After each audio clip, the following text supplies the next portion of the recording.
ഒരു വികസനം എന്ന് പറയുന്നത് ഭൂമിയുടെ ഘടനയെയും ഭൂമിയുടെ നിലനിൽപ്പിനെയും നിലനിർത്തിക്കൊണ്ടായിരിക്കണം. നദികള് ഒന്നും ഒഴുകാൻ കഴിയാത്ത അവസ്ഥയിലാണ്.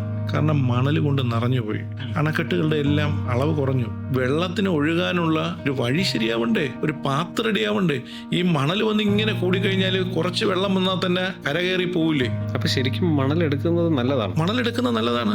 കാരണം മണൽ മാറ്റിയാലല്ലേ നല്ലതുപോലെ ജലത്തിന് അങ്ങോട്ടും ഇങ്ങോട്ടും സഞ്ചരിക്കാനുള്ള ഒരു സ്വാതന്ത്ര്യം ഉണ്ടാവുള്ളൂ. അത് ഈ പറഞ്ഞതുപോലെ തന്നെ ആരെടുക്കും? നീ എടുക്കുമോ, ഞാൻ എടുക്കുമോ? എടുത്തു കഴിഞ്ഞാൽ എന്തെങ്കിലും വിഷയം ഉണ്ടാവുമോ? ആ പേരുദോഷം സർക്കാരിനെ ബാധിക്കുമോ? മറ്റ് അങ്ങനെയൊക്കെയുള്ള തെറ്റിദ്ധാരണകളൊക്കെ മാറ്റിക്കൊണ്ട് വളരെ ശക്തമായിട്ടുള്ള നിയമങ്ങൾ കൊണ്ടുവന്ന് അതിന് ലൂപ്പ് ഹോളുകൾ ഇല്ലാതെ അത് കൃത്യമായിട്ട് മോണിറ്റർ ചെയ്തുകൊണ്ട് ഇത്തരം കാര്യങ്ങൾ നടത്തപ്പെടണം. എന്താണ് ഈ മണലിന്റെ കാര്യത്തിലുള്ള ലീഗൽ ഇഷ്യൂസ് എന്തായാലും അറിയാം. ഈ നദി നമ്മുടേതായിക്കോട്ടെ, നമ്മുടെ പെരിടത്തിന്റെ സൈഡിൽ കൂടെ പോകുന്നതായിക്കോട്ടെ, നമ്മൾ അതിൽ നിന്ന് ഡെയിലി മണൽ ഊറ്റിക്കഴിഞ്ഞാൽ അതിന്റെ ആഴം വളരെ കൂടും. ആ ആഴം കൂടുമ്പോൾ അവിടെ അപകട സാധ്യത ഉണ്ടാവും, കര ഇടിഞ്ഞു വീഴാനുള്ള സാധ്യത ഉണ്ടാവും. അപ്പോൾ ഇതുപോലെയുള്ള സ്വാർത്ഥമതികളായിട്ടുള്ള ആൾക്കാരെ അവരവരുടെ കാര്യത്തിന് വേണ്ടിയിട്ട് മാത്രം ഇത്തരം കാര്യങ്ങൾ ചെയ്തുകൊണ്ടാണ് നിയമവൽക്കരിച്ച് മാത്രമേ ചെയ്യുള്ളൂ. മൊത്തത്തിലേ വേണ്ട എന്ന് പറഞ്ഞുകൊണ്ട് ഇതൊന്നും ചെയ്യാൻ പാടില്ല എന്നുള്ളതല്ല. ചെയ്യേണ്ട വന്നത് ചെയ്യണം. കൃത്യമായ നിയമങ്ങളോടുകൂടി ഇതൊക്കെ നടപ്പിലാക്കിയാൽ മാത്രമേ ഈ നാട് നല്ല രീതിയിൽ പോവുള്ളൂ.